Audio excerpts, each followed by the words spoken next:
Hello everyone, again welcome back. जैसा कि आपको पता है कि मैं बायोकेमिस्ट्री करवा रहा हूँ। लिपिड लिपिड का ये लास्ट लेक्चर होगा, ठीक है, क्योंकि ऑलरेडी मैंने लिपिड ऑलमोस्ट कवर कर दिया है। ये लिपिड का क्या, लिपोप्रोटीन, लिपिड प्रोफाइल और एथेरोस्क्लेरोसिस, ये तीन टॉपिक बचे हुए हैं जो क्या है कि हम इस वीडियो में कवर करने वाले हैं, ठीक है। तो चलिए देर न करते फटाफट स्टार्ट कर लेते हैं। उससे पहले एक रिक्वेस्ट है, अगर अभी तक चैनल को सब्सक्राइब नहीं किया तो प्लीज सब्सक्राइब कर लो, क्योंकि ये तुम्हारा क्या है, जब तक बीएससी नर्सिंग कंप्लीट नहीं हो जाती तब तक हम आपके साथ रहने वाले हैं और आपको गाइड करते रहेंगे, ठीक है। तो और डिस्क्रिप्शन में टेलीग्राम चैनल का लिंक मिल जाएगा। जिन स्टूडेंट के पास बुक्स नहीं है या जो स्टूडेंट प्रीवियस ईयर के पेपर देखना चाहते हैं उनको वहां पे पेपर मिल जाएगा, जाके ज्वाइन हो जाओ उसको फटाफट से, ठीक है। और जो जो चीजें पढ़ी है वहां पे उसका तुम अपने यूज कर सकते हो, क्योंकि बहुत सारे स्टूडेंट मुझे मैसेज करते हैं भैया मेरे पास क्या है, बुक नहीं है। तो बहुत सारे ई बुक्स पड़े हैं, वहां पे लिंक्स मिल जाएगी तुमको, ठीक है, वहां से जाके डाउनलोड कर सकते हो, ठीक है। तो चलिए स्टार्ट करते हैं। सबसे पहले नंबर 1 पे क्या है, लिपिड, लिपोप्रोटीन, ठीक है। लिपोप्रोटीन होती क्या है, ये क्या है, दो कंपोनेंट से मिलकर बनी होती है लिपिड्स। जैसा कि नाम से ही पता चल रहा है लिपोप्रोटीन, ठीक है, लिपिड और प्रोटीन इज इक्वल क्या होता है, लिपोप्रोटीन, ठीक है।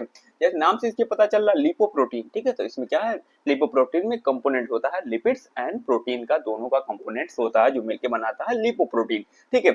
इसके बाद अगर बात करें हम इसकी डिफिनीशन की तो क्या होगा, लिपोप्रोटीन आर मॉलिक्यूलर कॉम्प्लेक्स। क्या है मॉलिक्यूलर, मतलब दो मॉलिक्यूल मिलके क्या, दो कंपोनेंट मिलके क्या बना रहे हैं, मॉलिक्यूल बना रहे हैं, ठीक है। Molecular complex that consist of lipid and protein. क्या कर रहा हो रहा है, lipoprotein are the molecular complex, मतलब दो कंपोनेंट मिलके एक मॉलिक्यूलर कॉम्प्लेक्स बना रहे हैं जिसको हम क्या, जिसमें क्या क्या है तुम्हारा लिपिड एंड प्रोटीन, ठीक है। जब भी तुमको लिपोप्रोटीन पूछा जाए डायरेक्टली क्लासिफाई करना lipids and protein equal lipoprotein. इससे क्या होता है, एक अच्छा इंप्रेशन पड़ता है, ठीक है। जब भी करो इस टाइप की कुछ चीजें हैं, लाइक ग्रीक वर्ड में लिखिए, लैटिन वर्ड में लिखिए, इसको पहले एक लाइन हाईलाइटेड में लिख देते हो तो एक अच्छा तुम्हारा इंप्रेशन पड़ता है एग्जामिनर के दिमाग में, ठीक है। इसके बाद क्या, इसके function they function as a transport vehicle, मतलब मैक्सिमम जो है क्या तुम्हारी लिपिड्स हैं और जो तुम्हारी लिपोप्रोटीन्स को क्या करते हैं, ट्रांसपोर्ट व्हीकल के तरीके से काम करते हैं, या तो बैरियर के तरीके से काम करते हैं या गेट चैनल के तरीके से काम करते हैं, ठीक है। इनका काम यही होता है। यहाँ पे क्या है, transport vehicle for a lipid in the blood plasma, ठीक है। लिपिड क्या करते हैं, ब्लड प्लाज्मा में एक ट्रांसपोर्ट व्हीकल के तरीके से काम करते हैं, जो क्या चीजों को एक जगह से दूसरे जगह ले जाने का काम करते हैं, ठीक है। इसके बाद क्या, lipoprotein deliver the lipid components. Lipid components में क्या क्या होता है, तुम्हारा कोलेस्ट्रॉल होता है, ठीक है। कोलेस्ट्रॉल जो होता है जो ऑप्टिमम अमाउंट में, गुड कोलेस्ट्रॉल यानी बैड कोलेस्ट्रॉल नहीं। इसमें क्या होता है, triglyceride to the various tissue for utilization, ठीक है। क्या है इसमें, lipoprotein deliver the lipid component को डिलीवर करता है तुम्हारे टिश्यूज के यूटिलाइजेशन के लिए, ठीक है। जो कि क्या है, तुम्हारे अच्छे वाले कोलेस्ट्रॉल एंड ट्राइग्लिसराइड, जब इनका एक्सेस हो जाता है तो बहुत सारे कॉम्प्लिकेशन देखने को मिलते हैं, ठीक है। इसके बाद हम क्लासिफिकेशन देखेंगे लिपोप्रोटीन का। लिपोप्रोटीन का क्लासिफिकेशन, इसमें सबसे पहले क्या है, काइलोमाइक्रॉन्स। काइलोमाइक्रॉन्स के बारे में भी हमें देखेंगे अलग से, ठीक है। इसके बाद क्या तुम्हारा VLDL यानी कि वेरी लो डेंसिटी लिपोप्रोटीन, ठीक है। इसके बाद तुम्हारा क्या है, LDL लो डेंसिटी लिपोप्रोटीन। उसके बाद क्या है, HDL हाई डेंसिटी लिपोप्रोटीन है। उसके बाद तुम्हारा क्या है, फ्री फैटी एसिड एल्ब्यूमिन है, ठीक है। अब इसके वन बाय वन हम इसका देखेंगे डिफिनीशन और इनका क्या क्या है, ठीक है। इसके बाद हम क्या देखेंगे, क्लासिफिकेशन देखेंगे लिपोप्रोटीन का। सबसे नंबर 1 पे लिपोप्रोटीन क्लासिफिकेशन में क्या है आपका, काइलोमाइक्रॉन, ठीक है। काइलोमाइक्रॉन के बारे में देखेंगे, काइलोमाइक्रॉन होता क्या है, ठीक है। Chylomicron they are synthesized in the intestine. कहां से निकलता है, इंटेस्टाइन से निकलता है आपके। एंड ट्रांसपोर्ट एक्सोजीनियस, एक्सोजीनियस मतलब समझते हो, इंडो मतलब होता है क्या, जो अंदर आर्टरीज यानी वेसल्स के अंदर जाता है उसको इंडोजीनियस बोलते हैं, जो ब्लड के साथ जाता है। और एक्सोजीनियस यानी जो प्लाज्मा के साथ जाता है, मतलब आर्टरीज के बाहर जाता है, उसको क्या बोलते हैं, एक्सोजीनियस बोलते हैं, ठीक है। एक्सोजीनियस या डायट्री जो अभी, ठीक है। ट्राई एसाइल ग्लिसरॉल है या तो ट्राइग्लिसराइड है, दोनों चीजें सेम ही है, ठीक है। तो वेरियस टिश्यू कहाँ पे जाता है, वेरियस मतलब अलग अलग टिश्यूज के पास जाता है, ठीक है। इसके बाद क्या, they consist of the highest 99% quantity of lipid. इसमें क्या होता है, काइलोमाइक्रॉन में हाईएस्ट जो रेशियो होता है लिपिड्स और प्रोटीन का, इसमें 99% क्या होता है, तुम्हारा लिपिड होता है और प्रोटीन केवल 1% होता है, ठीक है। इस वजह से 1% and concentration of the protein, ठीक है। 1% क्या होता है, प्रोटीन का कंसंट्रेशन होता है और 99% तुम्हारा लिपिड का कंसंट्रेशन होता है। इस वजह से इसकी क्या होती है, काइलोमाइक्रॉन और द लीस्ट डेंसिटी, डेंसिटी जो है बहुत कम होती है इसकी वजह से, and the largest size among the lipoprotein, मतलब साइज बड़ा होता है, बस क्या होती है डेंसिटी बहुत कम होती है क्योंकि लिपिड इसमें बहुत ज़्यादा होती है इस वजह से। इसके बाद हम देखेंगे VLDL यानी वेरी लो डेंसिटी लिपोप्रोटीन। ठीक है, इसमें क्या होता है, they are produce in the liver and intestine. कहाँ से निकलता है, ये दो चीजें जरूर ध्यान रखना, निकलता कहाँ पे है, ठीक है, निकलता कहाँ पे है और डेंसिटीज, ठीक है, लीवर एंड इंटेस्टाइन। उसके बाद क्या है, responsible for the transport of endogenous, ये क्या है, रिस्पॉन्सिबल इंडोजीनस यानी कि ब्लड टू की जो चीजें जाती है उसके लिए रिस्पॉन्सिबल है, sensitize to triacyl steroid यानी ट्राइग्लिसराइड। ठीक है, इसका क्या है, ये ऑलरेडी तुमको बता दिया, very low density lipoprotein. Very low density मतलब इसमें के लिए क्या होगा, लिपिड ज्यादा होगी और प्रोटीन कम होगी। ठीक है, और इसके नॉर्मल वैल्यूज की बात करें तो लेस देन 30 mg/dl होता है। ये वैल्यूज याद रखना, अभी तुम्हारी जो लिपिड प्रोफाइल पढ़ाऊंगा उसमें भी ये काम आएंगे। लिपिड प्रोफाइल में तुम्हारी इन्हीं चीजों की वैल्यूज हैं बस, और इसके अलावा कुछ नहीं है। ठीक है, इसके बाद हम बात करेंगे लो डेंसिटी लिपोप्रोटीन। लो डेंसिटी लिपोप्रोटीन जो होती है इसको हम क्या बोलते हैं, also called the bad cholesterol, इसी को हम क्या बोलते हैं, बैड कोलेस्ट्रॉल बोलते हैं। इसके बाद क्या है, they are the formed from very low density lipoprotein in the blood circulation. ये बनता कैसे है, हमारा वेरी लो डेंसिटी लिपोप्रोटीन से बनता है लो डेंसिटी लिपोप्रोटीन, जो कि क्या होता है, बैड कोलेस्ट्रॉल होता है। ठीक है, they transport cholesterol from liver to other tissues, मतलब लीवर से अदर टिश्यूज तक क्या करता है, कोलेस्ट्रॉल को ले जाने का काम परफॉर्म करता है हमारा लो डेंसिटी लिपोप्रोटीन। और नॉर्मल रेंज की अगर हम बात करें तो लेस देन 100 mg/dl होता है। ठीक है, इसके बाद हमारा आता है हाई डेंसिटी लिपोप्रोटीन, इसको हम HDL से कैलकुलेट करते हैं। जब भी तुमसे क्वेश्चन आएगा LDL आएगा HDL आएगा, इस फुल फॉर्म नहीं लिखा होगा। ठीक है, इसलिए शॉर्ट फॉर्म हमेशा मेडिकल में जो भी टर्मिनोलॉजीज है इसको याद करके रखो। ठीक है, इसको हम क्या बोलते हैं, गुड कोलेस्ट्रॉल बोलते हैं। और क्या होता है, they are the mostly sensitized in the liver, क्या होता है, मोस्टली कहाँ पे सेंसिटाइज होता है, ये लीवर में निकलता है। And transport excess cholesterol from tissue and back to the liver from the excretion helping to prevent the building of cholesterol in arteries। मतलब क्या होता है, इसका मतलब transport excess cholesterol from tissue से जो एक्सेस कोलेस्ट्रॉल उसको कहाँ पे ले जाता है, लीवर के पास ले आएगा। ठीक है, उसके बाद क्या होगा, excretion helping to prevent the building of cholesterol in artery, मतलब आर्टरी में जो कोलेस्ट्रॉल क्या फॉर्मेशन हो रहा है, जिसके प्लग फॉर्मेशन हो सकता है, एरिथ्रोस्क्लेरोसिस होती है, उसको प्रिवेंट करने का काम करता है। वापस से क्या करता है, गुड कोलेस्ट्रॉल वापस से लीवर के पास ले आता है और उसको स्प्लिट आउट करने का काम करने की कोशिश करता है। ठीक है, इसकी नॉर्मल वैल्यू जो होती है वो 40 mg/dl होती है। ठीक है, इसके बाद हम क्या देखेंगे, फ्री फैटी एसिड। ठीक है, फ्री फैटी एसिड होता क्या, free fatty acid albumin, free fatty acid in the circulation are in a bound from the bound to albumin होगा। ठीक है, बाउंड टू एल्ब्यूमिन होगा यहाँ पे। ठीक है, फ्री फैटी एसिड क्या ब्लड में सर्कुलेट होता रहता है और बाउंड होता है तुम्हारा एल्ब्यूमिन के साथ। एल्ब्यूमिन हमने ब्लड में पढ़ रखा है। ठीक है, उसके बारे में एल्ब्यूमिन का क्या रोल होता है तुम ये मुझे कमेंट करके बताओगे। ठीक है, इसके बाद क्या है, each molecule of albumin can hold about 20 to 30 molecules of free fatty acid. मतलब क्या, ईच मॉलिक्यूल ऑफ एल्ब्यूमिन क्या करता है, होल्ड करता है 20 से 30 molecule of free fatty acids का। ठीक है, इसके बाद क्या है, this lipoprotein can not be separated by electrophoresis. ठीक है, बहुत सारे मॉलिक्यूल्स होते हैं जो एक दूसरे में बाउंड करते हैं, उसको क्या कर सकते हैं हम, इलेक्ट्रोफोरेसिस, लास्ट ऑप्शन होता है इलेक्ट्रोफोरेसिस। ठीक है, उसको क्या करते हैं हम, सेपरेट कर सकते हैं। ठीक है, बट ये क्या होता है, लिपोप्रोटीन जो है वो सेपरेट नहीं होता है इलेक्ट्रोफोरेसिस से भी। ठीक है, अब इसके बाद हम क्या देखेंगे, फंक्शंस देखेंगे लिपोप्रोटीन की। Lipoprotein are the lipid transport molecules that transport plasma lipid. क्या करता है, जो लिपोप्रोटीन्स हैं वो क्या करते हैं, लिपिड मॉलिक्यूल्स को ट्रांसपोर्ट करते हैं प्लाज्मा लिपिड्स में। ठीक है, इसके बाद क्या है, specific lipoprotein are risk factor for cardiovascular diseases and other metabolic disorders. ठीक है, अदर मेटाबॉलिक डिसऑर्डर में तुम्हारा आ जाएगा डायबिटीज, और तुम्हारा कार्डियोवैस्कुलर डिजीज रिलेटेड तुम्हारा क्या होता है मेनली एरिथ्रोस्क्लेरोसिस, प्लग फॉर्मेशन जो आर्टरीज में हो जाती है, वो डिपॉजिट होती रहती है धीरे धीरे, उसके बाद क्या करती है, ब्लड फ्लो को रोक देती है। ठीक है, उसके बाद क्या है, high density protein maintain cholesterol level and the decrease chance of disease. और हाई डेंसिटी लिपोप्रोटीन क्या है, तुम्हारे कोलेस्ट्रॉल लेवल को मेंटेन करने की कोशिश करती है। बट अगर तुम बैड कोलेस्ट्रॉल लेते ही रहोगे ज़्यादा से ज़्यादा, बाहर की चीज़ें ज़्यादा से ज़्यादा खाते रहोगे, तब क्या होगा, तुमको ये भी प्रिवेंट नहीं कर पाएगा। ठीक है, ये फंक्शन है लिपोप्रोटीन की। इसके बाद हम लिपिड प्रोफाइल देखेंगे, वो बहुत ज़्यादा इंपॉर्टेंट है तुम्हारे एग्जाम पॉइंट ऑफ व्यू से। और कई बार ऐसा होता है कि अब तुम नर्सिंग कर रहे हो, या बहुत लोग गाँव में बोलते हैं अब तो तुम डॉक्टर बन गए हो, इस टाइप का बोलते हैं यार, पूरा मत मानना। ठीक है, दिल पे मत लेना इसको। ठीक है, फिर कोई अगर रिपोर्ट दिखा देता तुमको लिपोप्रोटीन का, लिपिड प्रोफाइल का, तो तुम कैसे याद बताओगे तुम क्या है इसमें। ठीक है, इसके बाद हम देखेंगे क्या तुम्हारा लिपिड प्रोफाइल टेस्ट। ठीक है, लिपिड प्रोफाइल जो पहले मैं लिपोप्रोटीन पढ़ा चुका हूँ, उन्हीं के कंपोनेंट हैं। ठीक है, बस ऐसी क्या है, इसमें वैल्यूज दी हुई, वैल्यूज आपको रखनी पड़ेंगी।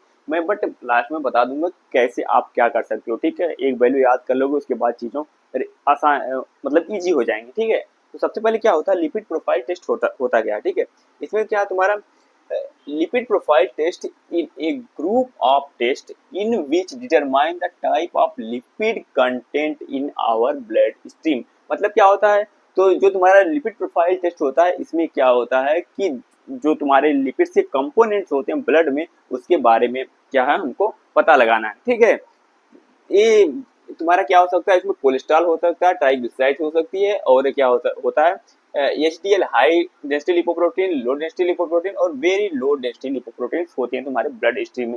जब क्या होता है, कोई डिजीज कंडीशन एराइज होती है, या जो लोग मतलब क्या होते हैं ईयरली अपना हेल्थ चेकअप करवाते हैं, तो उसमें लिपिड प्रोफाइल टेस्ट भी करवाते हैं।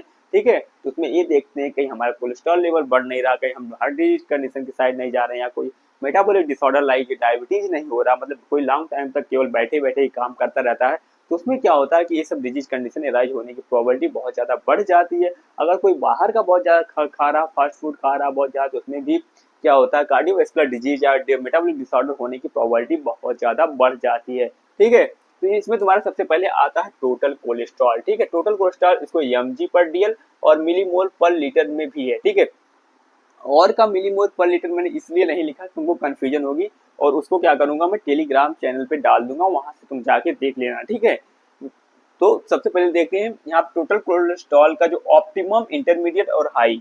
ठीक है, तुम क्या कर सकते हो, ऑप्टिमम याद करके ये चीजें भी लिख सकते हो एग्जाम में, वो मैं लास्ट में बताऊंगा कैसे। ठीक है, तुमको क्या होगा, टोटल कोलेस्ट्रॉल में mg/dl, इसमें क्या होता है, लेस देन 200 जो है क्या होता है, ऑप्टिमम लेवल होता है, less than 200 mg/dl optimum level होता है। अगर इंटरमीडिएट में मतलब रिस्क में जाएगा, तब क्या होगा, 200 से 239 या 40 mg/dl हो सकता है, और 240 40 अप्रॉक्स याद रखो, 39 याद कर रखने की जरूरत नहीं है। अगर इससे टोटल कोलेस्ट्रॉल की वैल्यू जो है 240 से ज्यादा होती है, यानी 240 से ज्यादा होती है, तो बहुत ज्यादा हाई रिस्क में क्या होता है, वो होता है, उसको क्या हो सकता है, कार्डियोवास्कुलर से रिलेटेड डिजीज कंडीशन एराइज हो सकती है। ठीक है, इसके बाद क्या आता है, लो डेंसिटी लिपोप्रोटीन जो होती है, लो डेंसिटी लिपोप्रोटीन जो होती है, इसको हम देखेंगे mg/dl में, मिलीमोल में नहीं देख रहे हैं, क्योंकि यहाँ पे कंफ्यूजन एराइज होगी इस वजह से। ठीक है, तो लो डेंसिटी लिपोप्रोटीन mg/dl में देखेंगे, ऑप्टिमम जो लेवल होता है वो लेस देन 130 होता है, मतलब 130 से कम होता है। इंटरमीडिएट में जाएगा 130 से 160 याद रखो यार, 159 याद रखने की जरूरत नहीं है, क्योंकि अप्रॉक्स वैल्यू याद रखोगे तो ज़्यादा सही रहेगा। और हाई रिस्क में जाएगा तो हो जाएगा मतलब 160 mg/dl से क्या होगा, ज़्यादा होगा, अप्रॉक्स वैल्यू याद रखो। ठीक है, 159 याद रखने की जरूरत नहीं, एग्जैक्ट कहीं पूछा नहीं जाता, अगर एग्जैक्ट पूछा भी जाता तो मुझे कम कर देना, और क्या। ठीक है, इसके बाद क्या था, very low density lipoprotein, very low density lipoprotein का भी क्या है, सेम लेवल है, लेस देन 130 mg/dl होता है, उसके बाद 130 टू 160 याद रखो। ठीक है, 159 याद नहीं रख पाओगे। ठीक है, 160 याद रखो, उसके बाद अगर 160 से ज्यादा हो जाता है तो हाई रिस्क में जाएगा पेशेंट।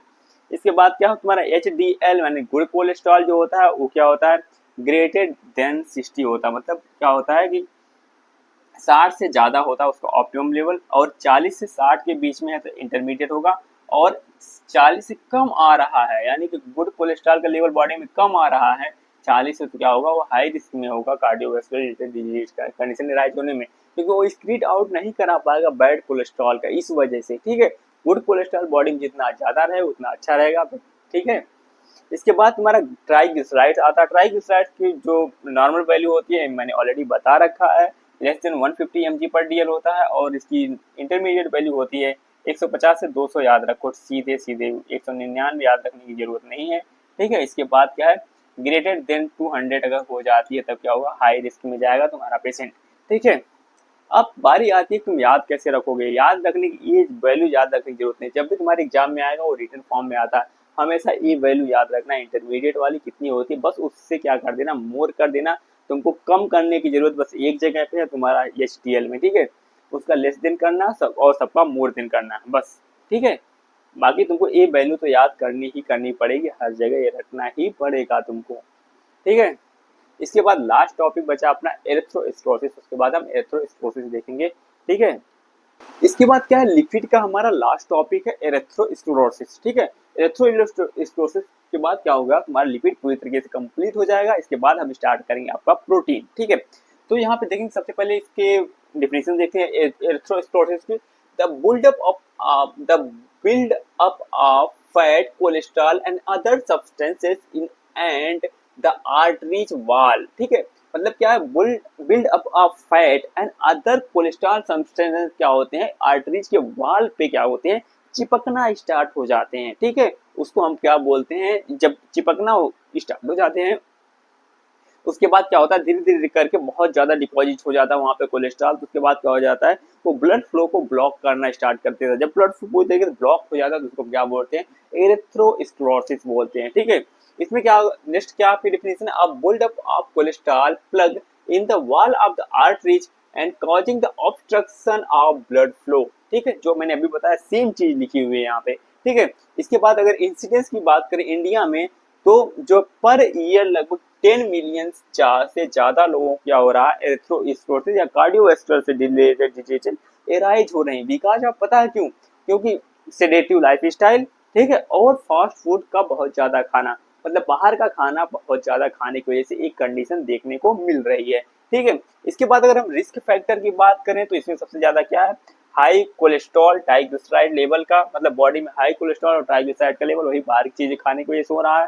उसके बाद क्या है, हाई ब्लड प्रेशर जिनका रह रहा है, इसको स्मोकिंग बहुत ज्यादा जो लोग करते हैं उनकी, अगर किसी को डायबिटीज है तो उसको मल्टीपल ऑर्गन फेलियर की डिजीज कंडीशन होती ही होती है, जिसकी वजह से एथेरोस्क्लेरोसिस भी हो सकती है। ठीक है, ओबेसिटी मैंने वही बता दिया, सेडेटिव लाइफ स्टाइल या बाहर चीजें बहुत ज्यादा खाना। ठीक है, और क्या है, बहुत ज्यादा सेचुरेटेड फैट ले रहे हैं, वही बाहर की चीजें खाओ, सेचुरेटेड फैट उसी में बहुत ज्यादा मिलता है। ठीक है, इसके अलावा क्या है, इन्फ्लामेशन हो रहा है कहीं भी किसी वजह से, या कोई इन्फेक्शन है तो क्या होगा, वो रिस्क फैक्टर में आएगा तुम्हारे एथेरोस्क्लेरोसिस के।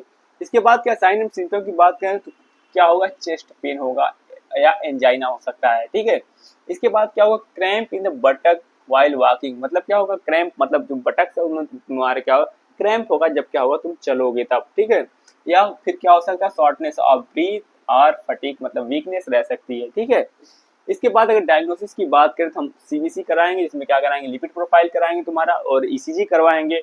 इसके अलावा इलेक्ट्रोकार्डियोग्राम करवाएंगे, इसके बाद डॉपलर अल्ट्रासाउंड करवाते हैं, और कार्डियक कैथेटराइजेशन करवा के हम क्या करते हैं, पता लगा सकते हैं इलेक्ट्रोस्क्लेरोसिस को। ठीक है, इसके बाद अगर मैनेजमेंट की अगर हम बात करें, मैनेजमेंट ये सब चीजें तुमको क्या होगा, यही पैटर्न सेम देखने को मिलेगा MSN में। तुम क्या करोगे जब थर्ड सेमेस्टर में आओगे। ठीक है, अगर हम मैनेजमेंट की बात करें तो life style change such as the eating a healthy diet and the exercising may be all that in the needed to the treat atherosclerosis. क्या हुआ, अगर मैनेजमेंट तुम पहले से क्या रहना चाहते हो, अवेयर रहना चाहते हो, तो अभी तुमको एक्सरसाइज करना होगा, और जो फैटी चीजें उसको क्या होगा, कम खाना होगा। ठीक है, ऐसा होता है आजकल इंडिया में, ऐसा हो गया है कि जब तक कोई डिजीज कंडीशन एराइज नहीं हो जाती लोगों को, या जब तक डॉक्टर बोल नहीं देते कि हाँ तुमको एक्सरसाइज करनी है, तब तक लोग नहीं करते हैं।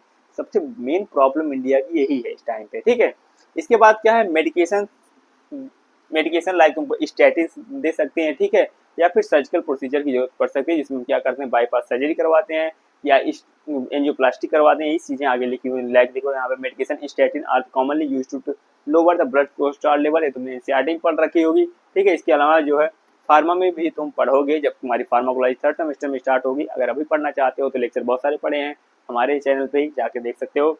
इसके अलावा क्या, कोरोनरी आर्टरी एंजियोप्लास्टी वही मैं बता चुका हूँ। इसके अलावा कोरोनरी आर्टरी बाईपास ग्राफ्ट होगा। ठीक है, अगर ये डिजीज कंडीशन एराइज होती है तो। ठीक है, ये तुम्हारा था एरिथ्रोस्क्लेरोसिस, तुम्हारा लिपिड चैप्टर पूरी तरीके से कंप्लीटली खत्म होता है। और मैंने क्या किया, INC सिलेबस के अकॉर्डिंग ही तुमको पूरा चैप्टर खत्म करवाया है। ठीक है, तुम एक बार जाके सिलेबस चेक कर लेना, जो टॉपिक मैंने करवाए सब INC सिलेबस में दिया हुआ है, ठीक है। इससे रिलेटेड कोई भी डाउट हो डायरेक्टली कमेंट करके पूछ सकते हो, टेलीग्राम चैनल और टेलीग्राम का डिस्कशन ग्रुप ज्वाइन कर लो, कोई भी प्रॉब्लम होती है मुझसे डायरेक्टली बात कर सकते हो, ठीक है। तो अगर वीडियो पसंद आए तो प्लीज लाइक कर देना, और बहुत सारे लोग ऐसे हैं जो वीडियो देखते हैं बट क्या करते हैं चैनल को सब्सक्राइब नहीं करते हैं, यार प्लीज सब्सक्राइब कर लिया करो, ठीक है। तो मिलते हैं बहुत जल्द नेक्स्ट वीडियो में नए चैप्टर के साथ। Thank you.